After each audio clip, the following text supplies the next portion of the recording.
Hello, and welcome to the final behind-the-scenes look at Titansgrave, Ashes of Volcana. I'm your host, Stef Woodburn, and today we're going to talk about the amazing original artwork and animation that brings Titansgrave to life on your screen, as well as the editorial process to put it all together. Let's take a look. We are here with Chris Willett, who is one of the editors of Titansgrave.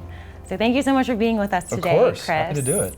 So can you take us through the editing process? Sure. So our job starts when production wraps.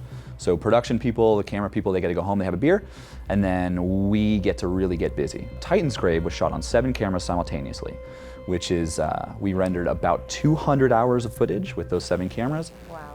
First thing we gotta do, we gotta sync all those cameras together with the audio before we can get started with anything else. What we do is we just have to make sure the cameras all line up perfectly so that when someone reaches across, we can follow that motion into another camera. But then after that's all done, we just get going. We have 3 hours of footage per episode, give or take, and we whittle that down into half hour, 45 minutes, get the best moments, make sure the mechanics of the game are clear, make sure all the characters come out, and it's a balancing act, but it's really fun. You put the puzzle together, and it's a good time. Then what happens? Does it go through a series of approvals? Yeah, oh, absolutely. There's so much creative force behind this project that there are at least 4 people that have to weigh in every time Steve or I get to a stopping point. So we'll get to a very rough stopping point. It's called a rough cut, and we send it off. And Ryan Koppel, who works for Geek and Sundry, Felicia Day, who most people that are watching this will know, Will Wheaton, of course, and Adam Lawson, who is the director-producer on this. They all have their own angle on what makes a successful show, and together their creative vision helps guide ultimately what you guys will end up seeing after Steve and I are done. It sounds like it's a very careful balance of the art with the edit, with the sound, and making sure that it all comes together in a cohesive way. Absolutely, it is absolutely a team effort. So the art that you have on this show is really original and pretty awesome. How did you come up with it? How did the artist come up with it? When Will and I were talking about the show, is you're building a world, but it's a very visual world. And when you're just playing a role-playing game, it's just talking. But early on, I said, well, we need to see it. When you describe a place or a creature, we need to see it. We're on TV, let's see it.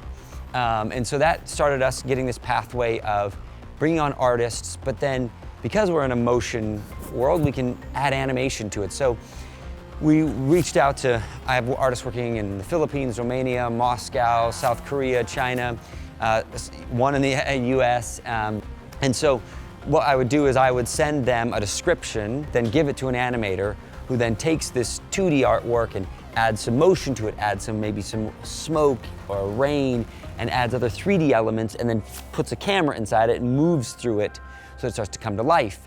So how long have you been an artist? I have been drawing since I was young. When I was young, my brother used to draw a lot, and my parents used to give him a lot of attention for it.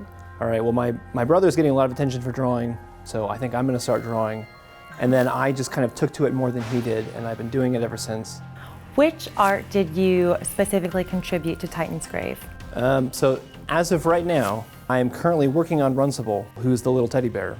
And then I did Keggy. The whole first section of it is just me making shapes with a Sharpie.